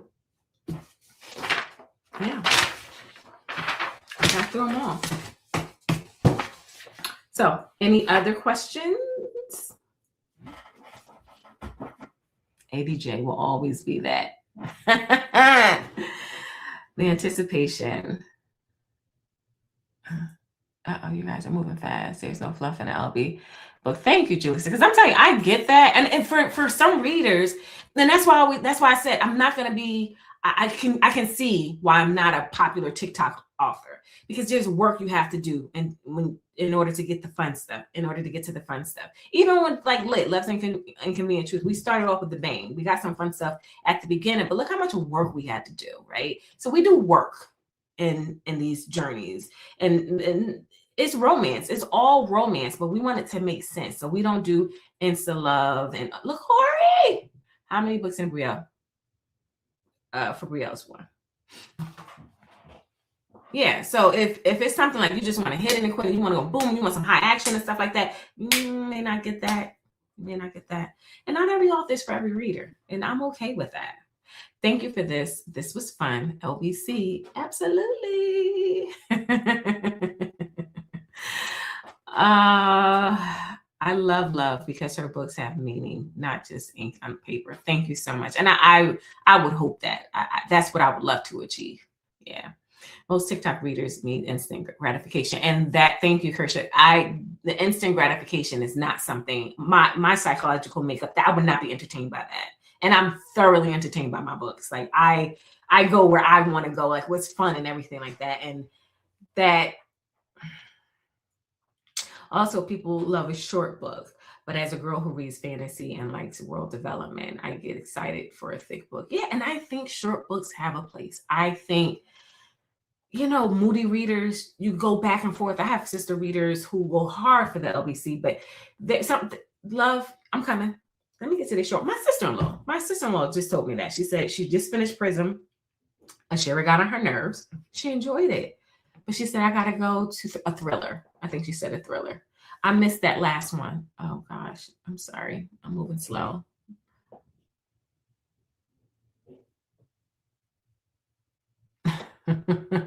I love to see another second chance romance from you. That's my favorite. Second chance. Who's the second chance? Who's the second chance? Muta Hopelessness, right? That's second chance. Who wants the second chance? Oh, Wayward Love. That's the second chance, right? I don't like insta love books. Give me the build up. Give me everything. That's how I am. But I don't think there's anything wrong with insta love, because sometimes for your psyche, that's what you need to get over a hump. I get it. Oh God, Lisa, I missed your comment. Someone said I love a deep enemies to lovers. I guess that was Muta Hopelessness series too, right? Malika, your work has reread value too. Yeah, I've read the Muta Hopelessness series so many times and discovered new things. And now that's where I was gonna go. I knew from early on in my career, people were reading the books too fast, and not because my work was that compelling, but it was just their reading style. They wanted to just kind of get through, and I'm like, nah. And if you guys follow me on social media, I have like a meme that says, you take your time on an ElleBee novel, because there are a lot of things that are in there that you miss if you're just doing like speed reading through it. There's some nuggets in there. I appreciate your books having yearning. It's missing in romance these days. Kelly, you sound like what people say about R&B music. There's no yearning in the music, right? It's just like, let's get high, let's cheat, let's cheat on our man or girl. Yeah. Now, what is your beef with Fashion Nova in the Prism series? I don't like Fashion Nova. I like Shein. I high low over here. Okay. In fact, I'll probably be wearing a Shein sweatsuit with some Tom Ford pumps for Valentine's Day. I'll take a picture. I was talking to Jag about that. But Fashion Nova pissed me off, and I think they changed. I don't like shopping with places you can't get your money back. And I feel like I purchased a few pieces from them, and I didn't know that. And when I learned that, I'm like, you'll never get my money. I don't know if you guys are familiar with Burlington Coat Factory. It's not as popular as it used to be. But when I was an undergrad, it was like emerging in my area up in North Jersey. And everybody was talking about like, go there. We're a winter state. And I remember going there, and a coat didn't work, and I took it back, tried to return, and they said, you have to do an exchange. We don't do returns. I for years until they changed that policy. I did. So Fashion Nova, and I think they changed. And they probably gotten better, like Shein, on their products too. Yeah, girl, I love a high low. I'll wear a Burberry shirt with some cheap pants that from the mall that the store ain't even there no more. The romance is missing from a lot of these books. Yeah. Wait a minute. So that's good, Julie said. So let's expand on that. So give me an example of how, and I don't think you're talking about the LBC. If you are, but I don't think that's what you're talking about. But give me an example of what's there. Okay, so if the romance is not there, what's the substance in the book? Like, what are they feeling? What is the author filling the pages with? You do ink so well. I love a good breakup to make up. Yeah. So Eric, hey, I didn't know you were here. I used to get criticized for that. There were too much inks in my books. In my early career, oh my God, can they just live? Can they just be happy? No, people at work. Dang, someone made a comment that just came and went. Sheridan says, when I read some of these books, I'm trying to figure out why or how these people love each other so deeply when nothing has happened. Yeah. And you know what? I try to be careful of that too. Like I try to make sure there's some substance other than physical attraction. And a lot of times for me, I don't have the time I wish I had, but that's what I'm trying to get to, you know? I know you said you don't read much anymore, but what do you see books? What do you see? What do you, can I show this? What do you see in books that you'd love to read? What I write. I love journeys. I love a series. I love pain before I get to the love, and not intentional pain, but just human error. I love to learn something in a book where there's words. I love what I do. I'm telling you, I love to read what I write. I do, and I love to read a lifestyle that I don't have. Okay. I'm not talking about the LBC. I didn't think you were, Jaleesa. I just had to cover that just in case. But it's just Unhinged and I've heard that, and Spice. And I'll be entertained, but I don't know that these two characters actually love each other. Yeah, I have heard that. I've heard that on social media. The unhinged men. I thought they were talking about, like, I have unhinged men too. I don't know. But I've heard that, Jaleesa. Sex and screwing. That's a lot. Yeah. We can hunch all day long. Oh, and my sister right here, Britt, she loves kissing. I'm gonna give you a good kissing scene, Britt, for Brielle, because I've been thinking about that. Britt's like, just a good, slow, meaningful, passionate kiss. Britt is, y'all gotta follow her. Britt is just, she lives on tour. Okay. We can hunch all day long, but I need to feel the connection on the page, the build up. Yes, I want to be wound up so tight as a reader when we get to that pivotal point in the plot. Like I'm, as I would say, I've deliquesced. Like I've just melted. Yeah, I'm with you. I'm with you. And speaking of like how writing for me is still work, I still have to make sure I do that. Like I still have to make sure, and I'll miss some things because I'm more driven on this point. I have to give you guys all of that. And sometimes I fall short, or I don't hit the mark as hard as I know I'm capable of. But it's writing, I'm constantly learning, constantly working at myself. I'm sorry. Can we put that one back up? I'm sorry. I feel like I'm going off on a tangent and I'm missing comments. And some characters are too one-dimensional. They need depth and development. I can see that, Malika. I can definitely see that. Yeah. And that's what I mean. Like, let's talk about who these people are. Let's talk about their pathology, like behavioral pathologies, like with Tori and not wanting to be a whore, like her mom. She didn't want to take someone else's man. But why is it the one man that makes her feel like a woman and makes her decide what her sexuality really is? Has a girlfriend, and the girlfriend bullies me. I've been bullied like all my life, you know? So yeah, that good stuff. And Love's characters actually wash up. I heard that too. Ain't nobody clean out here. Where the showers in the literature. Oh yeah. Too. Oh my God. That is hilarious. Hey Candy. When Lex left Ezra, the way my stomach dropped out. Yeah. I didn't feel bad for Ezra, but I felt that emotion then. I think Winston did a really good job at that, and I don't think he was anticipating it, but I think he was caught up and he understood the assignment. Not a lot of substance, more toxicity, if anything. Okay. Lash. Michelle? Is it Michelle? Okay. I'm way behind. All right. Ezra needed that wake-up call. That was what I was there for. Yeah. I do have a question. Maybe I missed the nuance, but why did Brielle vent to Ishan? I recognize that as a starting point of her wanting to change in her life. That wasn't the starting point. So why we got that moment is because we knew to let you guys know, the LBC know, she's coming. For real this time. She's coming. And where she is, to kind of give an idea where she is, because that was not her starting point. She already talked to him about her evolving. And his thing was, do you have a therapist? And she said no. And that's how that connection was made between Brielle and me. But she had already been working on herself. She had already realized the error and, in her ways and her flaws and stuff like that. So we're going to help her out with the rest of the way and linking her with a flourishing, sustaining forever love. Oh, Wendy. Hey, Wendy. Hey, boo. Does the current climate of the outline, book space, and readers taking accessibility for more than what it is ever turn you off from interacting with readers on socials? No, I'm pretty much padded. I don't do groups on social media. I don't do Facebook groups and stuff like that. I really do try to walk a fine line with my sister readers who I know love me. I know they love me.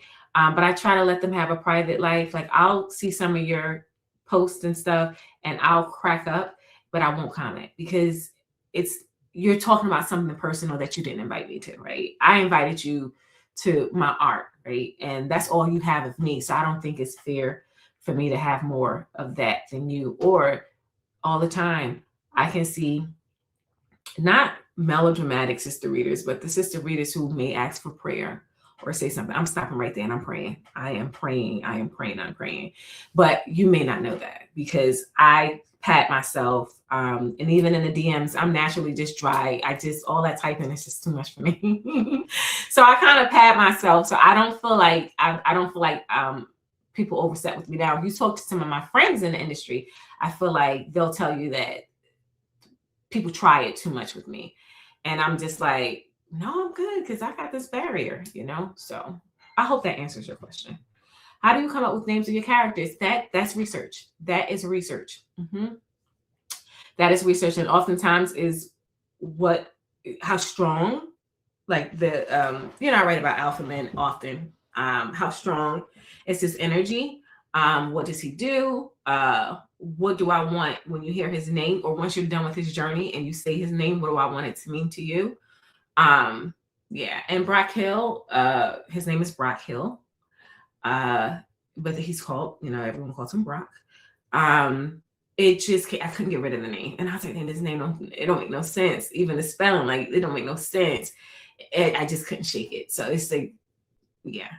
Yeah. And I think that name is made up. I don't know. Like Sadiq, I went into research before I came up with Sadiq. Asmir, my very first job out of undergrad was at a nursery. And there was a student there named Ramir, and then his cousin, they were actually cousins. His name was Az something. So I put those names together, Asmir. Yeah, so it all depends. Ishan research. Yeah, it's energy sometimes. When is Sadiq book 3 dropping the audio? So I was told it is March 10th, and a pre-order is not set, but usually I can't say usually when they give a date, but no, more often when they give a date it is, but they push this one back. That's why I'm like, no, don't say that. But they usually stick with the date. So the last date I was given was March 10th, and I haven't heard anything about it. And I probably won't, probably a couple more weeks before I'll be hearing more about it, like to approve the cover and all that stuff. And I don't know, maybe I already have the manuscript. Would you do another BDS? Would I do another BDSM book where the woman is a dom? I would. It all depends. It has to be a fine balance for me. I would have to find a man who can benefit from that type of dynamic. I would. I'm very traditional, I know, but I'm with a good story, a good sexy story. Most of your stories are delayed love stories. Do you think you will move away from that signature delayed love? What makes them delayed love? Is it the point in which they actually say, okay, we're going to do this? Is that what you mean? The journey, the romance comes later. Is that what you mean? Eb, is your name Ebony? I love your hair. Again,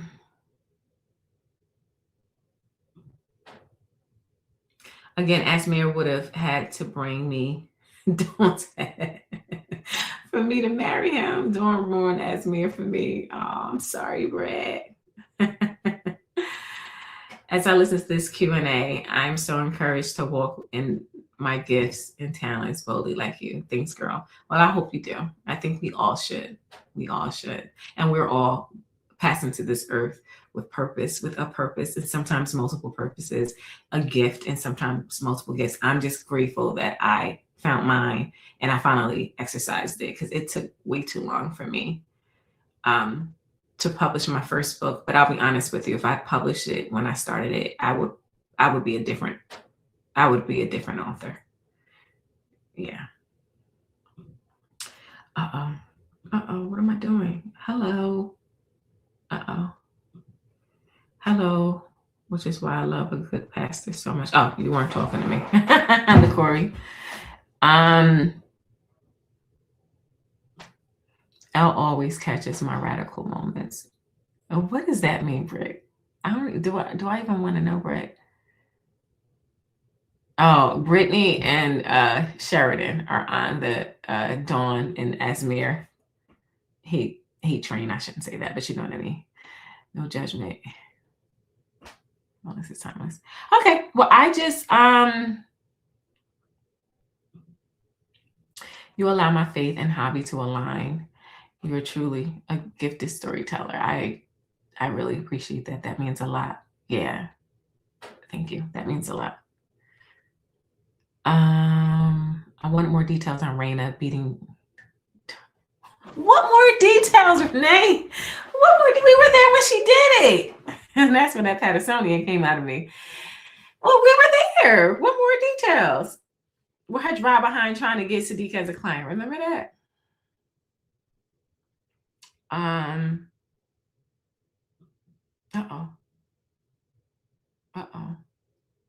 Look, Corey had another question. Would you do also an older love? Would I write about an older love? A geriatric love story? Ashton, mama, somebody said, if it inspires me. You know, I'm aging. If it inspires me, but just because I'm aging doesn't mean that that's what I'll exclusively go to. But when, you know, so a part of my responsibility is providing hope, you know, to people. And obviously, if someone is older, they deserve love too. But you want to make sure that, you know, I try to do a range. I do. I try to do a range. I think the oldest couple I've done was Lons and Nye. I think that's the most mature couple, right? Yeah, but I don't know. I have to be inspired by it. I don't know. Maybe I have to grow up a little bit, right? Lons and Nye no, they're not. They're not millennials. At best, they're my age. I'm not no millennial. I'm Gen X. I really don't remember how old Nye is, but not Lons. Lons is not a millennial. Because Lons is not younger than me. Ashley, I don't wreck. Somebody said something crazy and I'm gonna be mad at them for having bad taste. You talking about me, Lisa? Let me log off. Wait a minute, what's happening here? You talking about Raina Britt? Oh gosh. Yeah, okay, so but Lons is in his 40s. You know what, Tristan? I don't mean to switch subjects. You know, Asmir is old. Asmir is like almost 50 years old now. That's not old. My lover is like that age.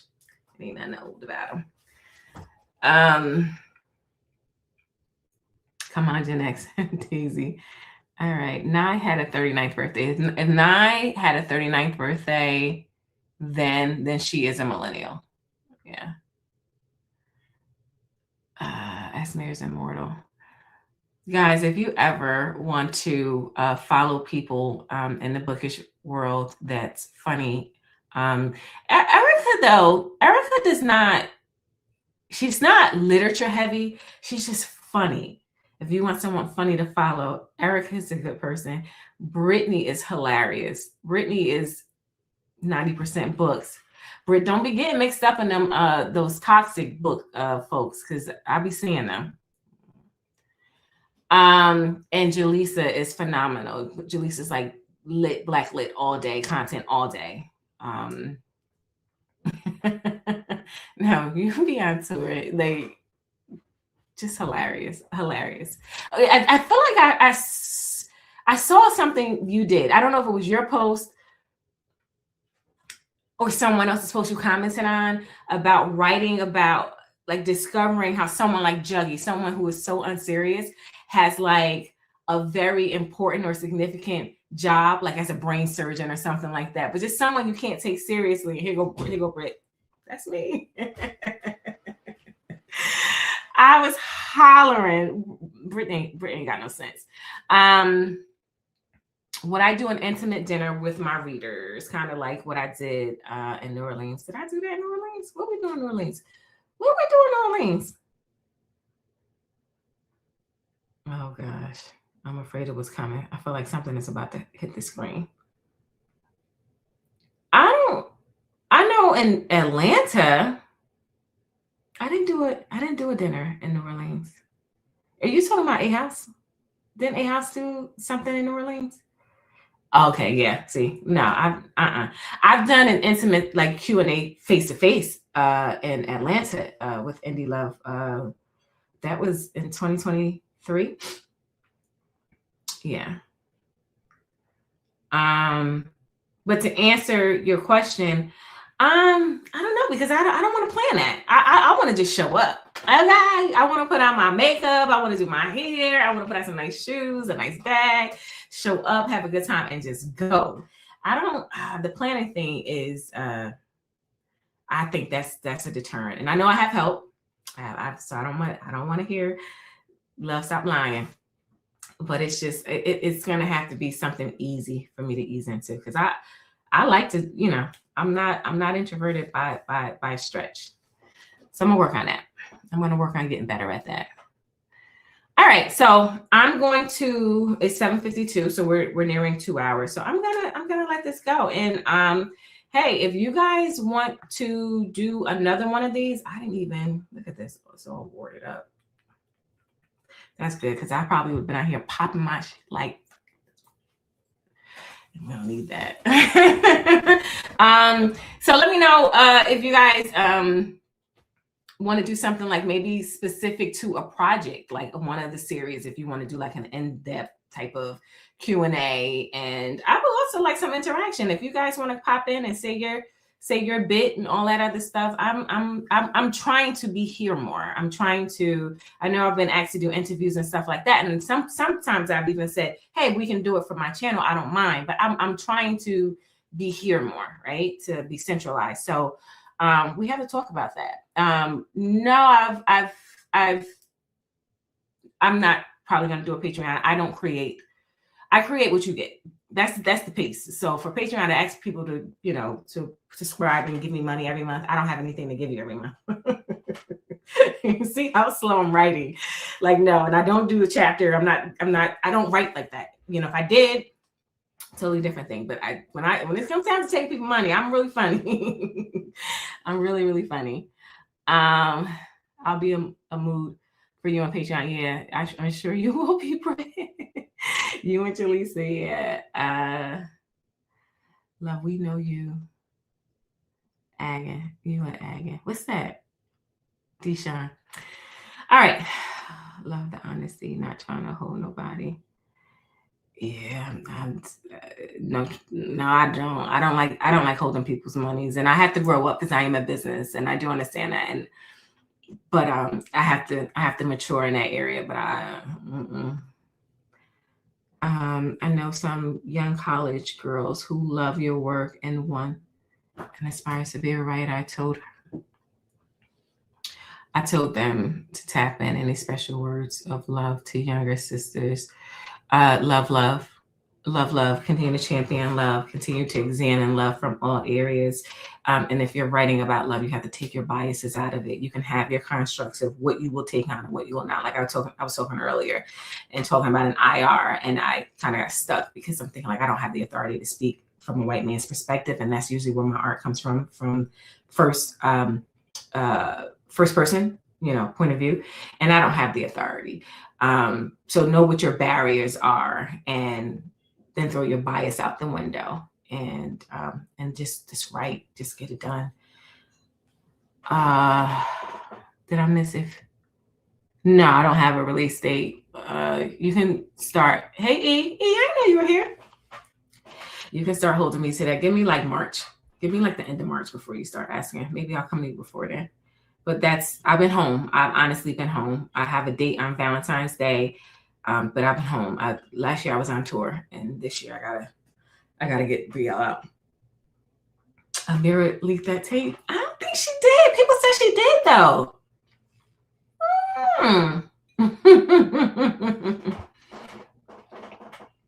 Same time next week, buddy. Well, let's talk about the next event.